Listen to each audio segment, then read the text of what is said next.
क्या आप भी अपना करियर बायोटेक्नोलॉजी में बनाना चाहते हैं बट आपको पता नहीं है कि कैसे स्टार्ट करें? आपका स्टार्टिंग पॉइंट क्या होना चाहिए? मुझे क्या-क्या कोर्सेज करने चाहिए? तो अगर आपने बायोटेक्नोलॉजी पढ़ा है 12th स्टैंडर्ड में या फिर आप बायोटेक्नोलॉजी 12th बायोलॉजी या बायोटेक्नोलॉजी के स्टूडेंट हैं, बहुत सारे बोर्ड्स जैसे कि सीबीएसई बोर्ड, आईसीएसई बोर्ड या स्टेट बोर्ड्स जो है वो biotechnology as a subject offer करते हैं 12th स्टैंडर्ड में।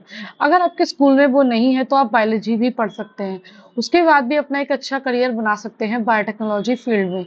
तो अगर आपने बायोटेक्नोलॉजी पढ़ा है या बायोलॉजी पढ़ा है 12th में, तो आपको ऐसे स्टार्ट कर सकते हैं, उसका रोड मैप क्या होगा? तो चलिए आज के इस वीडियो में देखते हैं road map to build a career in biotechnology.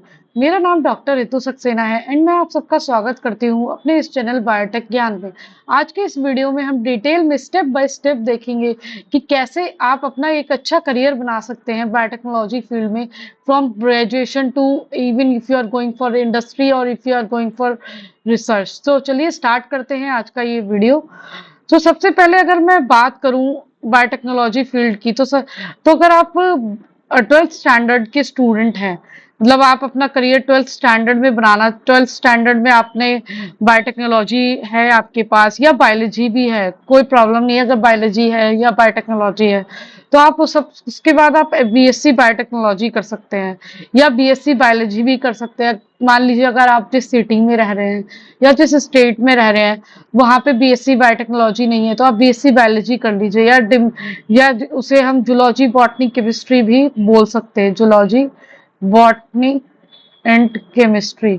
Simply आप ये भी कर सकते हैं, बीएससी जेड बीसी भी कर सकते हैं या बायोसाइंस बोल सकते हैं जिसे, वो भी कर सकते हैं। तो उसके अलावा आप बीएससी करने में इंटरेस्टेड नहीं हैं तो आप बीटेक भी ऑप्ट कर सकते हैं। BTech is a 4 year degree course होता है, 4 ईयर डिग्री कोर्स। और बीटेक करने के लिए बीटेक या आप बायोटेक्नोलॉजी में कर सकते हैं या कोई specialised branch like animal biotechnology या प्लांट बायोटेक्नोलॉजी। और in case if you want to do BTech from top tier institutes like IIT, NIT or any other top institute, then you can opt for exam like IIT।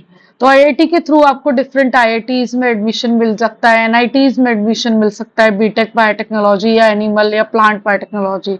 और इसके अलावा आप ICAR का exam भी दे सकते हैं। ICAR is Indian council of agriculture research. ये भी आईसीएआर यूजी का एक एग्जाम होता है, तो इसके थ्रू भी आप बीटेक बायोटेक्नोलॉजी में ऑप्ट कर सकते हैं। और जो टॉप इंस्टीट्यूट है लाइक आईएआरआई है या अंगरा यूनिवर्सिटी है, आईबीआरआई है, एनडीआरआई है, इसके थ्रू आप इन टॉप इंस्टीट्यूट्स में बीटेक बायोटेक्नोलॉजी में अपना करियर स्टार्ट कर सकते हैं।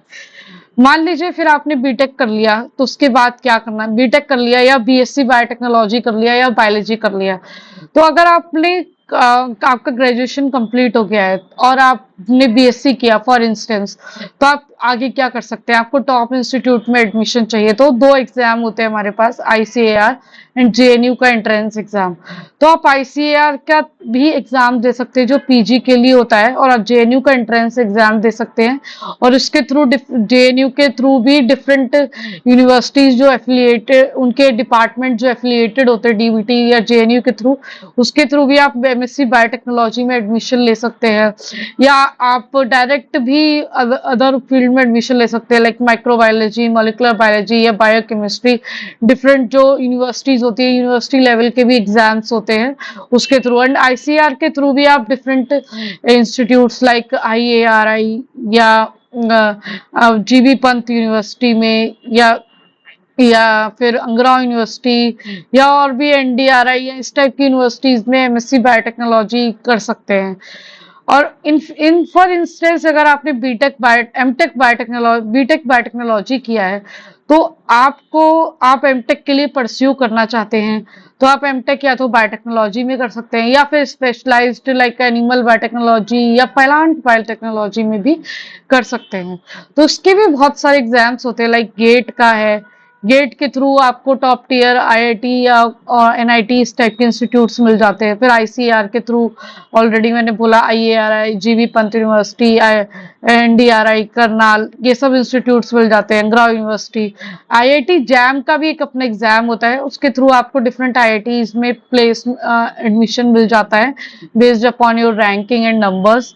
एंड डीबीटी गेट बी का भी एक एग्जाम आया है जिसके थ्रू भी आप एमटेक में एडमिशन ले सकते हैं। इवन आईआईटीज में भी एडमिशन ले सकते हैं, लाइक टॉप टियर इंस्टीट्यूट्स में आप करना चाहते हैं या अच्छे इंस्टीट्यूट या अच्छे यूनिवर्सिटीज में करना चाहते हैं तो आप ये सारे एग्जाम्स की तैयारी स्टार्ट कर सकते हैं बीएससी के लास्ट ईयर से ही, और ताकि आपका एमएससी कंप्लीट होते होते आपका कोई ना कोई एग्जाम क्वालिफाई हो जाए, या आई मीन बीएससी कंप्लीट होते होते कोई ना कोई एग्जाम क्वालिफाई हो जाए और आप एक अच्छा करियर बना सके बायोटेक्नोलॉजी फील्ड में। फिर आता है, मान लीजिए आपने पोस्ट ग्रेजुएशन कर लिया एमएससी में या एमटेक में, उसके बाद क्या करना चाहिए? तो उसके बाद दो दो ऑप्शंस आपके पास रहते हैं। या तो आप एकेडमिक्स में जाना चाहते हैं या रिसर्च करना चाहते हैं, मतलब आपको फर्दर और रिसर्च करनी है या पर्टिकुलर टॉपिक पे रिसर्च करनी है, तो आप पीएचडी के लिए ऑप्ट कर सकते हैं। आप सीएसआईआर, डिफरेंट जो जेआरएफ के एग्जाम्स है, सीएसआईआर, टीबीटी, आईसीएमआर, यूजीसी, इनमें से कोई भी एग्जाम क्वालिफाई करके top tier institutes, research institutes या टॉप टियर यूनिवर्सिटीज में एडमिशन ले सकते हैं। एंड पीएचडी में एक पर्टिकुलर गाइड को चूज करके पर्टिकुलर टॉपिक को, एंड आप उसको, और ये जो फेलोशिप होता है ये 5 इयर्स के लिए वैलिड होता है, और इसको अवेल करके आप को फाइनेंशियल असिस्टेंस भी रहती है एंड आप अपना रिसर्च कंटिन्यू कर सकते हैं और इसको डिग्री को कंप्लीट कर सकते हैं।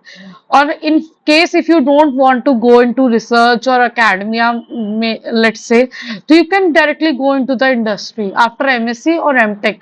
सो you can opt different industry branches in biotechnology field, like कोई कंपनी है जो बायोसिमिलर्स पे काम कर रही है, कोई कंपनी है जो एंटीबॉडी इंजीनियरिंग पे काम कर रही है, कोई कंपनी है जो वैक्सीन पे काम कर रही है। तो इस तरह की आप किसी भी ऑर्गेनाइजेशन को चूज करके या फिर आप डिफरेंट फील्ड्स को चूज करके, लाइक आपको मॉलिक्यूलर बायोलॉजी में ज्यादा इंटरेस्ट है, आप मॉलिक्यूलर बायोलॉजी में जाना चाहते हैं, या फिर आपको प्रोटीन बायोलॉजी में ज्यादा इंटरेस्ट है, आप ऐसी कंपनी में जाना चाहते हैं जो क्रोमेटोग्राफिक सिस्टम्स पे या जिसमें बायोसिमिलर प्यूरिफिकेशन पे या फिर बायोफार्मा में काम होता है, या बायो प्रोसेस इंडस्ट्री में भी आप अपना करियर बिल्ड कर सकते हैं बायोटेक्नोलॉजी, एमएससी बायोटेक्नोलॉजी और एमटेक बायोटेक्नोलॉजी के बाद। तो ये सारे एग्जाम्स जो मैंने लिस्ट किए इस प्रेजेंटेशन में, इसको मैं टैग किया हुआ है मैंने अपने कमेंट सेक्शन में और डिस्क्रिप्शन में, तो आप इनका एग्जाम्स का लिंक देख सकते हैं। और in case if you feel any problem और you want any further assistance, you can directly comment on this video. Biotechnology field में आप किस तरह से इंडस्ट्री में करियर बिल्ड कर सकते हैं, उसमें कौन कौन सी सब ब्रांचेस होती हैं, कौन कौन सी डिफरेंट टाइप ऑफ ऑर्गेनाइजेशन है कि जो किस में रिसर्च करते हैं, ये देखेंगे हम नेक्स्ट वीडियो में। So stay tune for upcoming video, and तब तक के लिए like, share and subscribe my channel. Thank you.